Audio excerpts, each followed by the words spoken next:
it's William with the Riverstone Life, and yes, we're still working the 30 days and $30,000, but I've been checking my tires really close lately because this truck just hit 75,561.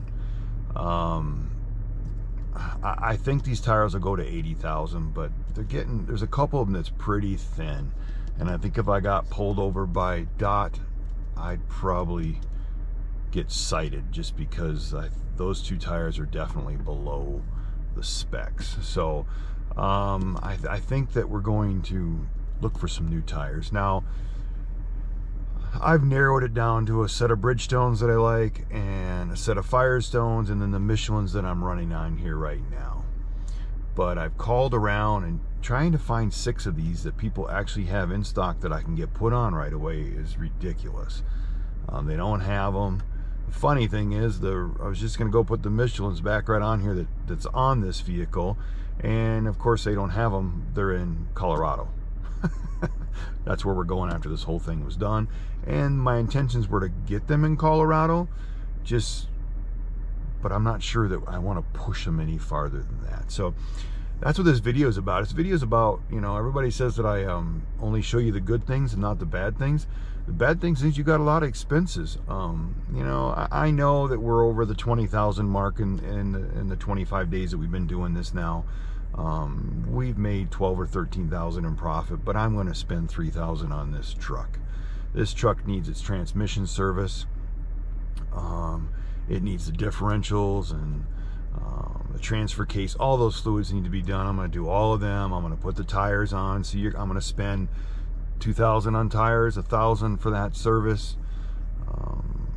So I'm going to spend $3,000. So $3,000. But the good part about that is, what people don't realize is this truck's got 50,000 miles of hauling on it out of that 75.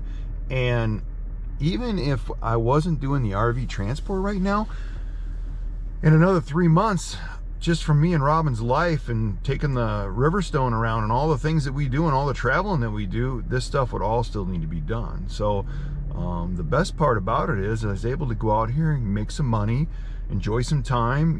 We had fun doing this run, and it's tiring. It kicked my butt. It's more than I want to ever do again. The next time I'll do just 2 weeks, but I still would have had these expenses.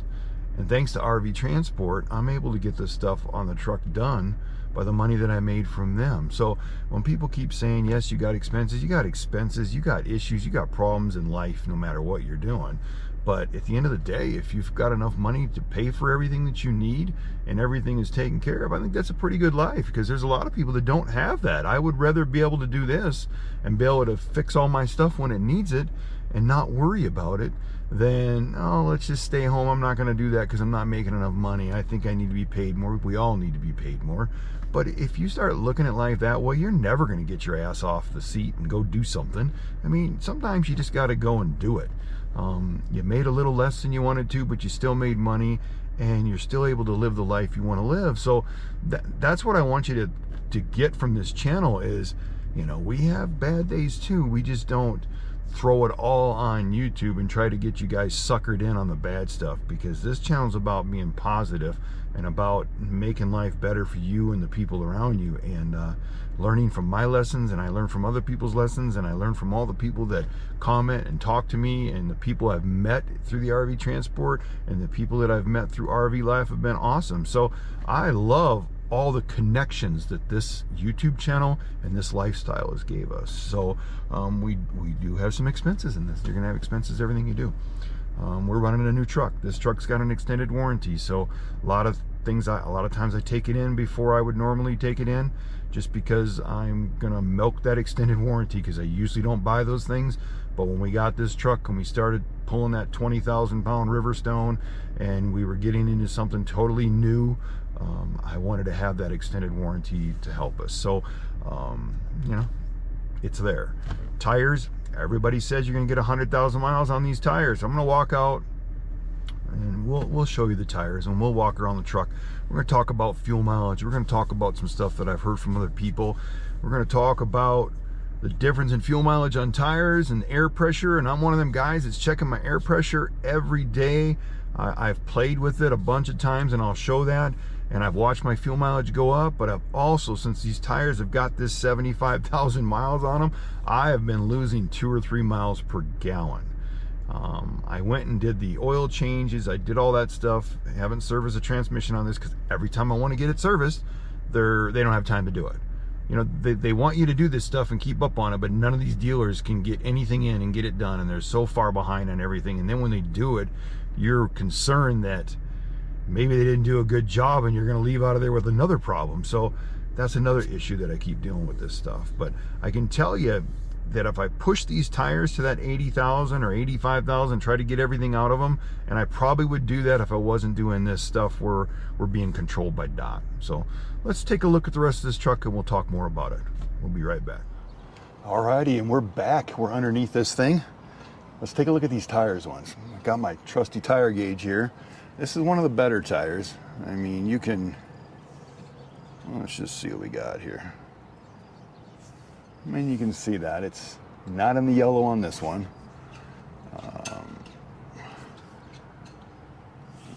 Not bad at all there. This is my best tire. Hopefully you guys can see this, and this is my best tire. But doesn't this look like the belt's broken? Or, I mean, see this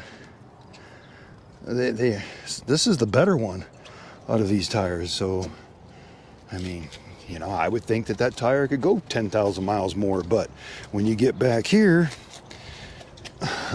these ones are the worst ones. I mean, this one's in the yellow for sure, way up in the yellow. This one here is a little bit better. See the inside? Hopefully you can see that in there.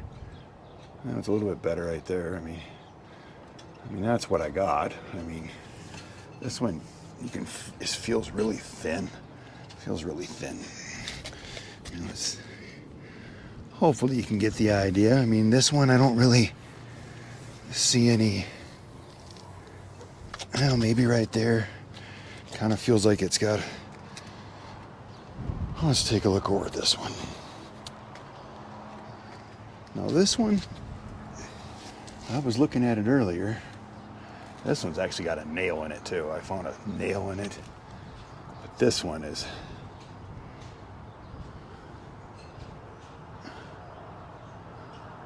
this one's in the red. So for some reason on this side of the vehicle, passenger side has got the thinner tread. See, look at that. I mean, I don't know. But that's what we got. Now, some people say don't rotate these tires. I had them rotated because I had one of those, you know, service contracts with this thing. So every time I brought it in for the oil change, they rotated the tires. But now when you go on this one here, it's still in the yellow. But the back one back there has got a nail in it. I mean, you guys tell me what you think. I'm going to replace them just because, you know, I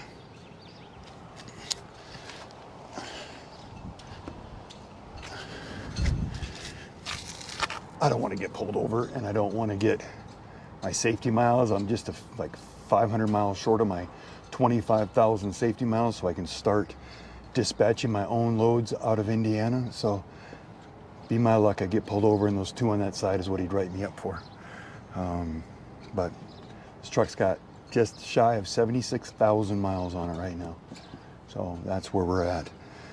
But I'm gonna go hit a few tire stores, get this truck all serviced, and we'll add the rest of that to the video, and we'll show you what tires we picked.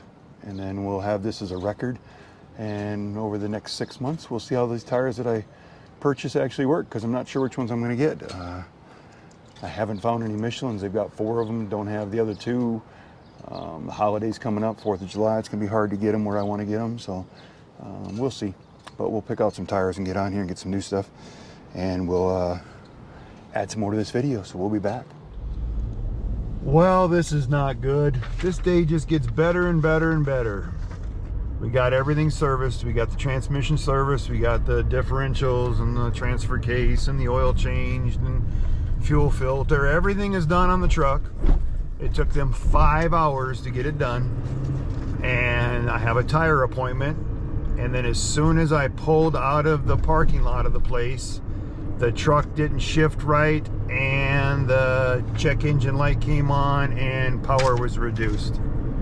This is why I held off on bringing this in. I've heard so many stories about people having transmission problems with these trucks, and we had over 70,000 and never had any problems, and that's why I didn't want anybody to touch the truck. But they kept messaging me, kept calling me all the time, telling me I need to get that in for the service to not void my warranty, and I was worried about this. So all right, guys, how many of you people out there have a Chevy or a GMC that's in the shop with transmission problems? Because as soon as this happened to me, I started Googling it, and oh my God, there's people that are waiting months for parts, and then they get it fixed and it goes right back. Now, have we been the luckiest people out there to not have this problem now? I mean, this same thing happened to me back in 1998. I had a Dodge 1-ton dually, and it had a recall on a computer or something like that. Never had any problems with that truck. I took it in to get the computer recall done, and nothing was right after that. So I surely hope that this truck doesn't turn into the same problem. It's sad. But I have a tire appointment, so they told me to go over and get the tires put on it because it will get fixed somehow, some way, sooner or later. So I need to go over and get the tires because they ordered them up for me, and I don't know. So now I got to take it and drop it back off, and you know, I'm stuck here. I'm gonna have to go rent a car or something. Oh, life is fun sometimes, but I guess I'm thankful that the truck didn't leave me anywhere.